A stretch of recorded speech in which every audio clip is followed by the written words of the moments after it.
so to the legions of experts required to make any sense of Northern Ireland we may now need to add lexicographers or semiotic eons. Where does the line, the border as it were, blur between regulatory non-divergence and convergence and alignment?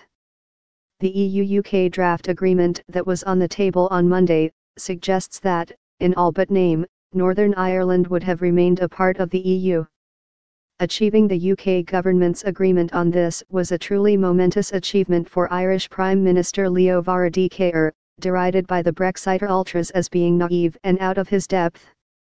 This has been an international relations baptism of fire, it is true, but he has come through unscathed. That the British government withdrew its own proposal was, to borrow a phrase once used by the former Dowsiak Charles Haughty, grotesque, unbelievable, bizarre and unprecedented. It is now unclear that it will be back on the table, which is a pity as it had the great merit of ambiguity. But the proposal also throws up as many questions as it answers nothing new in the context of either Northern Ireland or the EU's dealings with crises. The relative economic history of the two parts of Ireland has itself two parts. In the first, lasting to the mid-20th century, investment and productivity went north.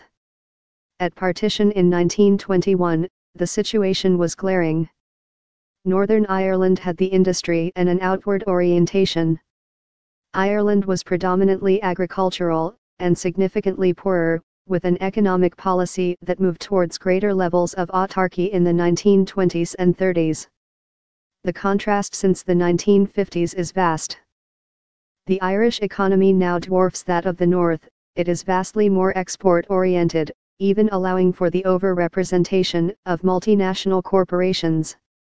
In terms of productivity, Northern Ireland lags behind the UK, which itself tends to lag behind the EU, while Ireland is significantly more productive. Belfast is a pleasant, if somewhat provincial city, while Dublin is a vibrant, booming European capital. Inside the EU, both Ireland and Northern Ireland are part of the single market and customs union, so share the same regulations and standards, allowing a soft or invisible border between the two. Britain's exit from the EU, taking Northern Ireland with it, risks a return to a hard or policed border. The only way to avoid this post-Brexit is for regulations on both sides to remain more or less the same in key areas including food, animal welfare, medicines, and product safety. Early drafts of the agreement Britain hoped to get signed off on Monday said there would be no divergence from EU rules that support North-South cooperation, later changed to continued alignment in a formulation that appeared to allow for subtle divergences. But it raised new questions about who would oversee it and how disputes might be resolved. It was also clearly still a step too far for the DUP. The proposed deal has significant issues, however. There is a general consensus in economics that any region trades more with regions geographically close than with regions afar. A small market next door is as valuable or more valuable than a large one far away.